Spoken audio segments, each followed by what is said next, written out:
This is how we were walking. Tonight, after their car was seized, a Saskatchewan woman says police forced her and her son to walk in the dark along a highway. But officers dispute that claim. Also, Saskatoon welcomes its first humanitarian flight of displaced Ukrainians as the province's total reaches 3,000 since the war began.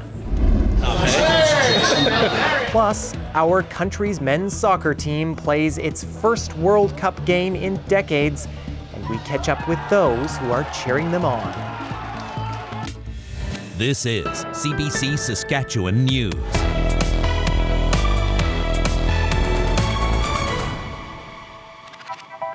It is Wednesday, November 23rd, and the CBC Saskatchewan News starts right now. Good evening and thanks for joining us tonight. It's an unsettling image, a 54-year-old woman pushing a walker through the snow along a Saskatchewan highway at night. That's exactly what happened to Sylvia Joseph near Saskatoon last week. Her vehicle was impounded, and she says a Corman Park police officer left her no choice but to walk. And as Dan Zakreski reports, police tell a much different story. This is how we were walking. Because I have a little limp on my hip, and it kind of hurts when I'm walking all the time. It's hard enough for Sylvia Joseph to push her walker over a smooth hotel room floor. Now, picture the walker loaded with suitcases getting pushed alongside this highway at night. This is what happened to Sylvia and her adult son Roddy last week. It began a week ago when a Corman Park police officer pulled over the pair. It was around 8 o'clock on a Tuesday night. Now, Roddy was driving and he tested positive for cannabis in a roadside test. Under law, this triggers a mandatory 3-day suspension, so their car was impounded. Now, what happens next is what's disputed by the Corman Park police and the Josephs. Then all of a sudden that cop comes into the car and he's looking at me. You're going to have to pack your stuff and get out. Start walking or catch a cab. He says that to me, and then I said, what? Because your car's getting impounded. Sylvia had no money for a taxi, and her sister in Saskatoon was not responding to texts or calls. She felt they had no choice but to walk. I just felt ugly that I had to walk with my mother. It's unreal. Okay, well, I'm going to go look at the body cam. And I told her. Police Chief Ronald Choman says at no point did the officer suggest walking as an option. Choman says the officer advised them to call a taxi or someone to pick them up. He says it's Sylvia who decided to leave on foot. And he said, so what is your plan? And she said, I'll walk. And she turned and walked away and went back to the car and started getting her stuff out. Choman says the officer was wearing a body camera that captures audio and video. He cannot show the footage to CBC for legal and privacy reasons, but he says it supports the officer's version of events. The officer waited for a tow truck to retrieve the Joseph's vehicle. Then he drove south on the highway to check on Sylvia and Roddy. But by that point, Sylvia's sister had come to pick them up. Dan Zakreski, CBC News, Saskatoon. The Saskatchewan NDP is calling on Scott Moe's government to follow Alberta's example. Last night, Alberta's premier announced that as part of a plan to deal with rising costs, families there will get $600 for each child and senior citizen. The money goes to families that earn below $180,000 per year.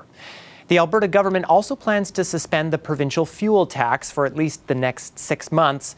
The NDP here say our province should follow suit. The Saskatchewan government is giving $500 to every adult, but no children and no fuel tax cuts.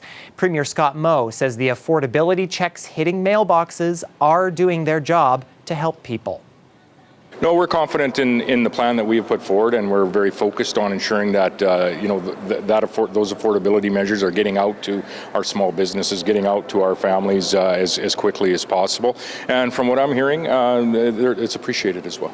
that on one hand, you have a government that brags about how great things are, but on the other hand, gives excuses as to why they cannot provide relief to Saskatchewan people, seniors, children, in the midst of an affordability crisis. I think that's a real frustration. I certainly feel that frustration, and it's a frustration I hear from the people of this province. Premier Moe says he has no plans to mirror what the government next door in Alberta is doing. Yesterday, the federal government announced it would accept Saskatchewan's own carbon pricing plan for large emitters. It's one that focuses more on incentives than penalties. Now, this doesn't affect most of us, as we'll still have to pay the carbon tax at the gas pump. But after years of jurisdictional disputes between Saskatchewan and the feds over carbon pricing, some see this as significant. Now, to break down why, we've reached Jason Childs. He's an associate professor of economics at the University of Regina. Jason, thanks for joining us today. My pleasure. So we talk about large emitters. I guess who exactly would this be that falls under this new provincial plan? So under the existing provincial plan, we had most of the big emitters covered already. This adds pipelines, natural gas pipelines in particular, and electricity generation.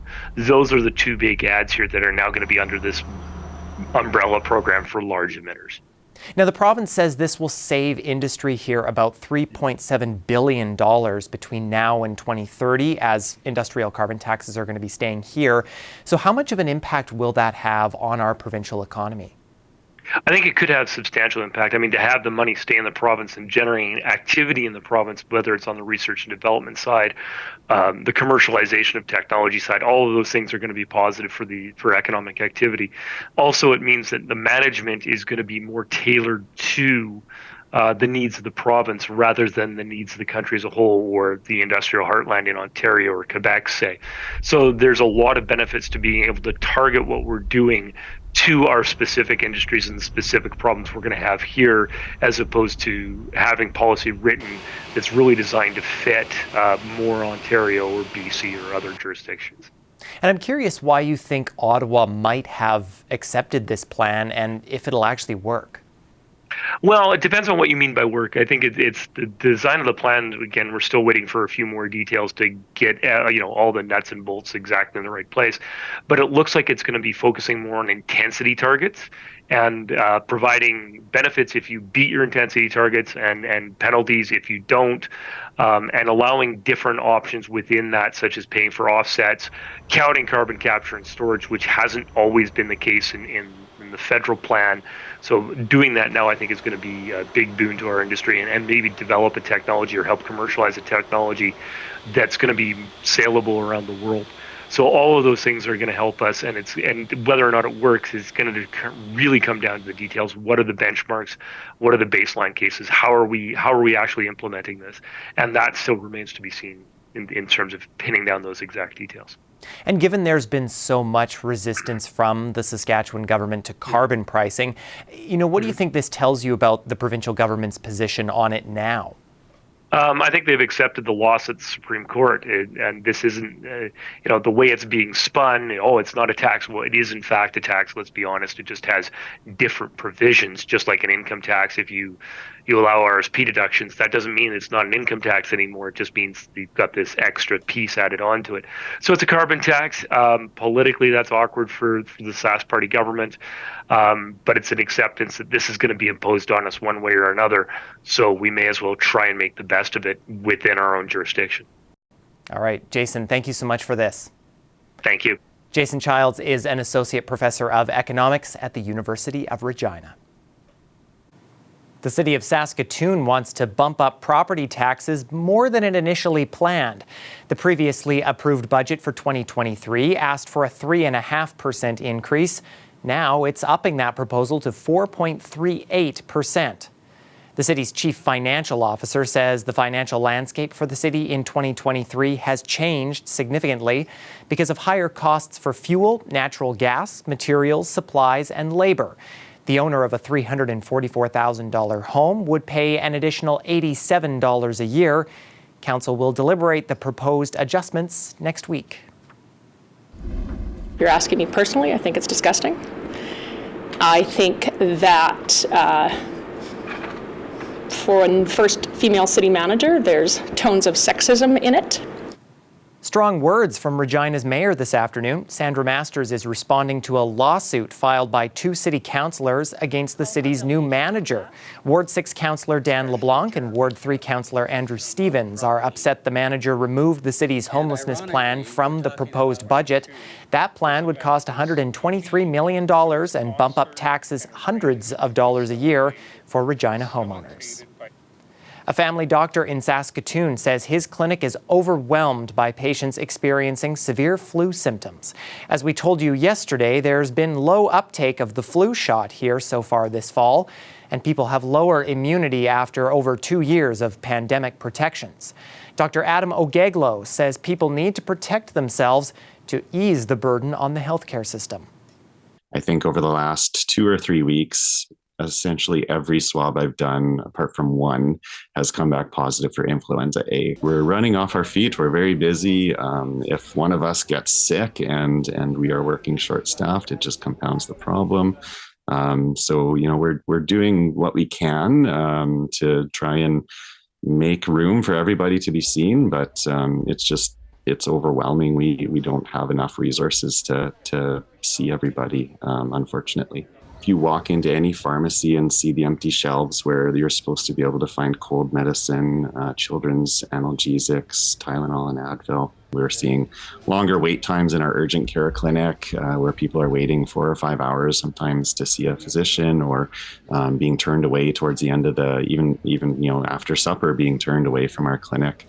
If we flattened the influenza curve, I think we would be in much better shape. We're not going to avoid influenza forever, and no one's suggesting that we do that. But if we did sort of spread out and rather than all of us jump back into the flu pool at the same time and hope there's enough lifeguards around to help everybody, if we took turns and spread it out over the entire cold and flu season, I think it would be in better shape to kind of cope with all this. So I've proposed 3 things. Masking up when you're indoors with other people. I think it just makes sense when there's lots of this virus around. Staying home when you're sick. If you're feeling unwell in any way, then assume you're contagious and act accordingly. Just keeping up to date with your vaccines, your influenza shot, go and get your flu shot, go and get your COVID booster. The most important thing I can say to parents out there is get your kids vaccinated, go get your flu shot. We think of, most people think of their kids not being vulnerable to influenza, but that certainly is one age group that is very vulnerable to influenza. So get your kids their flu shot. Late this afternoon, a 4th humanitarian flight carrying displaced Ukrainians landed in our province. And while previous planes landed in Regina, this one arrived in Saskatoon. More than 200 Ukrainians were on board. That brings the total number of displaced Ukrainian citizens who have arrived here since the war began up to about 3,000 people. Good thing is we have so many people here ready to welcome and give people who are coming here in a time of great stress a warm welcome and hopefully a lot of opportunity to get stabilized here and employment and be part of our Ukrainian community and the wider community of Saskatoon. And when people are in crisis like we're seeing people are facing in Ukraine, I'm very happy that we can as a community be a place that to give people refuge. The newcomers will receive temporary accommodation in a hotel and then visit a one-stop shop for health cards, driver's licenses, and employment opportunities. The province says it will welcome any displaced Ukrainians who want to come here. Well, above seasonal temperatures continue through much of the province, and although this weather is a walk in the park compared to earlier this month, it's also a good reminder to stay off any icy surfaces like Wascana Creek in Regina. Heather Morrison will tell us if we can expect those surfaces to get icier or if they'll just keep melting. She has the full forecast when we come back.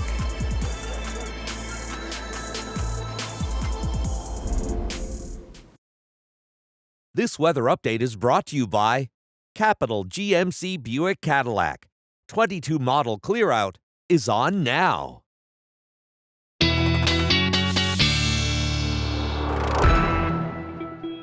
And Heather Morrison joins us now for a look at our forecast. Another nice day, Heather, and seems most of us are avoiding the moisture as well.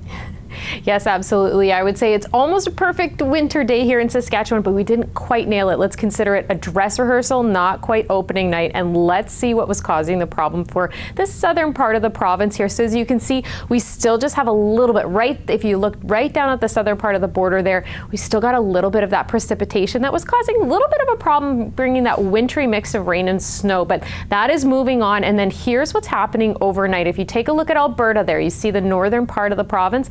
That is another low. It's going to make its way in overnight into the north part of the province, starting with that northernmost east corner or west corner, and then making its way down, going to be touching as south as La Ronge, but then moving on. So as you can see, it's going to be a really nice, that's why I'm calling tomorrow opening night, because we're going to have those beautiful clear skies tomorrow. So the other factor today was that we did have some wind. We can look at our current wind speeds here, and we see up in Swift Current, we're getting into the 30s or the high 20s in area, and that wind was a factor today.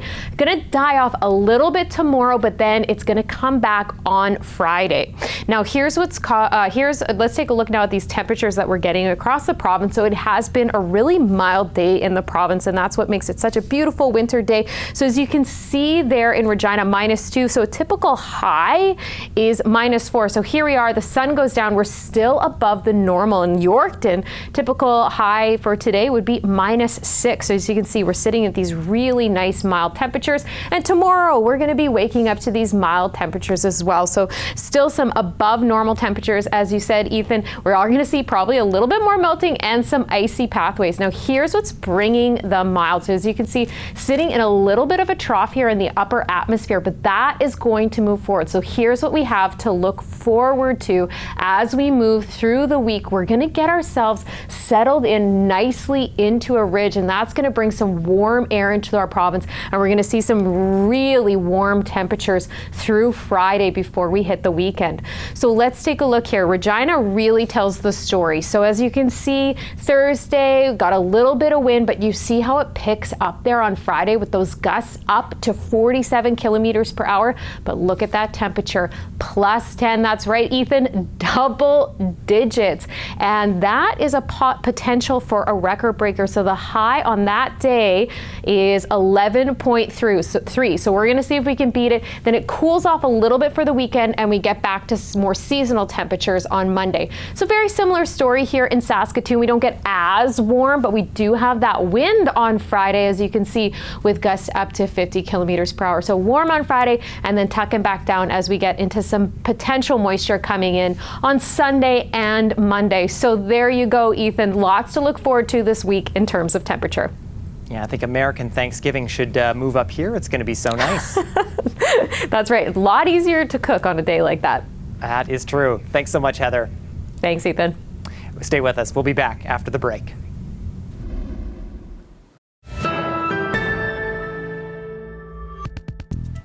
Welcome back. The inquiry into the federal government's use of the Emergencies Act heard testimony from the Attorney General today.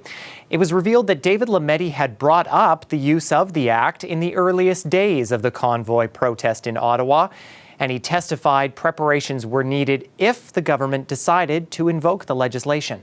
CBC's Olivia Stefanovich has the details.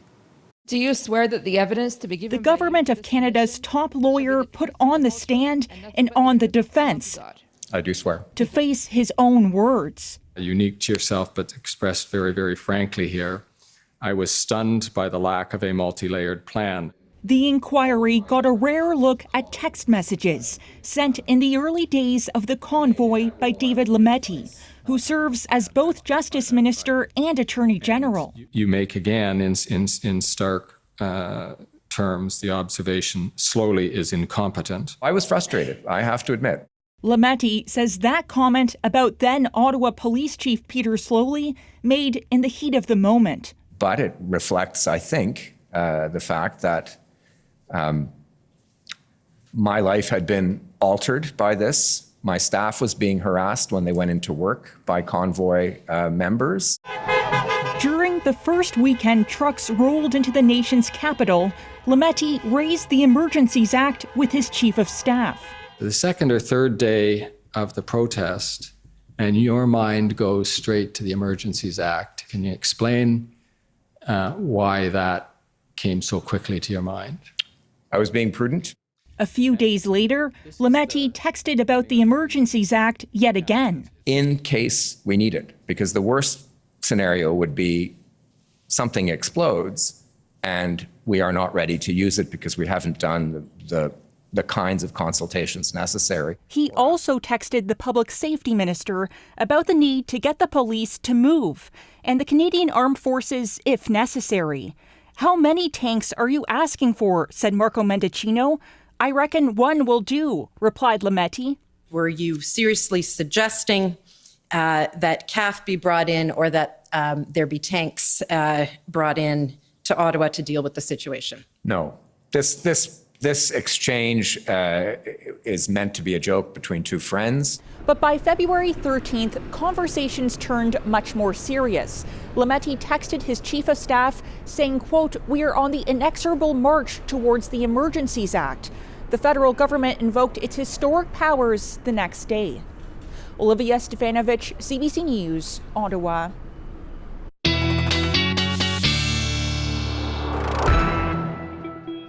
And Heather is back with one last look at tonight's forecast. Yes, thanks, Ethan. Well, we've got another mild night in store for us here in Saskatchewan. Let's take a look at what Regina is going to be dealing with overnight, hitting about -3 around midnight, though there is a little bit of a wind, as we said, overnight, so -9. Waking up tomorrow, -8, so it does get a little bit cooler in the morning, that wind chill, but we should warm up throughout the day, and by noon, hitting that roughly 0 there with a little bit of wind chill. In Saskatoon, very similar story, though we're a little cooler up here, so -5 at midnight. And then when we wake up tomorrow morning, -7 with that wind chill, feeling like -13. But again, we get to enjoy that warm up, and we're going to be well above normal with a high of -2, or we're sitting around -2 tomorrow around noon, and get even better than that. And Ethan, so we can enjoy a few more mild days here in Saskatchewan. Looks great. Thanks so much, Heather. You're welcome. And finally tonight, for soccer fans in this country, this day has been a long time coming. It's been 36 years since Canada's men's soccer team last played in the FIFA World Cup. And today they took to the field in their first game of the tournament to face Belgium. Our videographer Kirk Fraser headed down to one Regina pub to catch the excitement.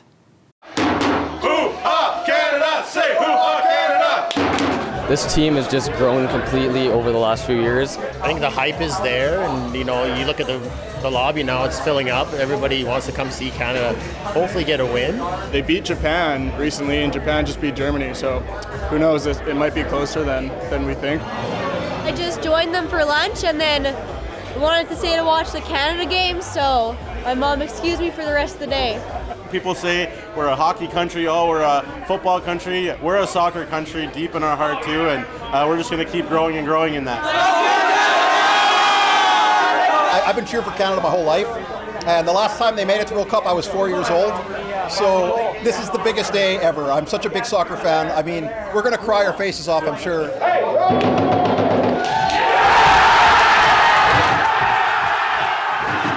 Probably the biggest indicator for success should be getting out of the group stage. Making it into the round of 16 would be huge. Honestly, from what we were before to now, this is success. Just being at the World Cup, being able to participate against the best teams in the world, I think the boys have done an amazing job and made many Canadians' dreams come true.